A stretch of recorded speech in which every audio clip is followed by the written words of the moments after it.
आज मी तुम्हाला पावट्याचं कालवण बनवून दाखवणार आहे। तो पण पावटा बघा अशा पद्धतीत एकदम बारीक आहे। त्याचं बी बघा कसं निघालेलं आहे।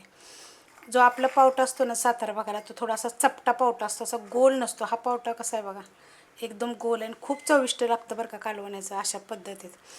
तुम्ही कधी ह्याच्यापेक्षा मोठ्या शेंगाच भेटत नाही, तर एवढंच त्या बारीक बारीकच शेंगा अशा भेटतात त्याच्या पावट्याच्या। तर ह्याचं एकदा तुम्ही मसाले भात करून बघा, कालवण करून बघा। सगळ्याच्या रेसिपी मी अपलोड केलेली आहे ती। ह्याचं तुम्हाला बी पण सोलून दाखवते। एकदा बारीक आहे पण बघा किती टमटमीत असा आहे अशा पद्धतीचा। कढई गरम करत ठेवलेली आहे, त्यामध्ये तेल काढून घेऊया। तेल काढायचं अर्धी पळी, तुमच्या आवडीप्रमाणे थोडंसं कमी जास्त केलं तरी चालेल। आणि तेल गरम होऊन देऊया। तेल गरम झालेलं आहे, छोटा 1 चमचा टाकायची मोहरी चांगली फुटून देऊया। मोहरी चांगली भाजलेली आहे, त्यात टाकायचं छोटा 1 चमचा जिरं, थोडीशी टाकायची हिंग पावडर, कढीपत्ता, एक मीडियम आकाराचा कांदा, जास्त बारीक पण नाही जास्त मोठा पण नाही असा कापलेला आहे। कांदा चांगला भाजून घेऊया। कांदा चांगला भाजलेला आहे, एकदम लाल भडक असा भाजायचा नाहीये। ह्याच्यामध्ये सुक्कं खोबरं, लसूण, आलं आणि कोथिंबीर अशी कुटून घेतलेली आहे। पेस्ट जरी टाकली तरी चालेल।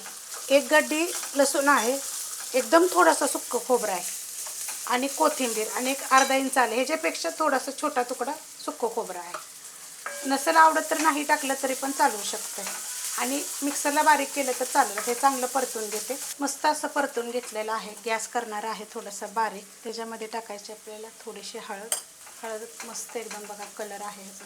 त्यामध्ये टाकणार आहे एक मीडियम आकाराचे टोमॅटो। आता हे तुम्ही ह्यातली एखादी गोष्ट जर नसेल खात तर नाही टाकली तरी पण चालेल। हे चांगलं परतून घेते, मस्त असं परतून घेतलेलं आहे। त्याच्यामध्ये टाकायचं चवीप्रमाणे मीठ, 1 चमचा कांदा लसूण मसाला, तुमच्याकडे जो आहे तो टाकला तरी चालेल। हे चांगलं परतून घेते, परतून घेतलेलं आहे। 3 चमचे शेंगदाण्याचं कूट, खरपूस शेंगदाणे चांगले भाजायचे आणि मग कुटून घ्यायचे। मी हे सगळं खलबत्त्यात कुटून घेते।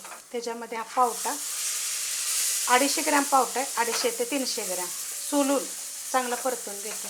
मस्त असं परतून घेतलेलं आहे। आता ह्याच्यामध्ये काय करायचं माहिती आहे का, कोमट पाणी टाकायचं। गॅस आहे मीडियम, साधं पण पाणी टाकू शकता आणि कोमट पण टाकू शकता, जे तुम्हाला आवडेल तसं टाकलं तर चालेल। काय होतं माहिती आहे का, कोमट पाणी टाकलं का नाही तर लगेच बघा असं उकळलं जातं। 1 ग्लास ओतलं होतं, अजून अर्धा ग्लास ओतणार आहे, अशा आकाराचं आहे। मिक्स करून घेते, मिक्स करून घेतलेलं आहे। गॅस करणार आहे एकदम बारीक। मसाले टाकताना गॅस केला होता मी बारीकच। बारीक गॅसवर शिजवलं तरी चालेल किंवा मीडियम गॅसवर जरी शिजवलं तरी चालेल। ते शिजवून घेऊया। बारीक गॅसवर बघा एवढं झाकण ठेवलं होतं, झाकण काढून घेऊया।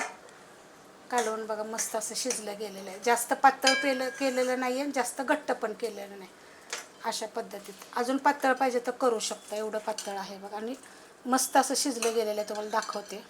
हे बघा मऊसूद एकदम शिजलं जातं, अशा पद्धतीनं करायचं। आणि तुम्ही ह्या पावट्याचं केलं होतं का ते पण मला कमेंट करून सांगा। आणि ह्या पावट्याला तुम्ही काय म्हणता ते पण सांगा। जेव्हा मी घेतलं तेव्हा त्याने चनुरा पावटा बनवून सांगितलं होतं। रेसिपी कशी वाटली कमेंट करून सांगा। रेसिपी आवडली तर लाईक करा, सबस्क्राईब करा, कमेंट करा आणि शेअर बी करा।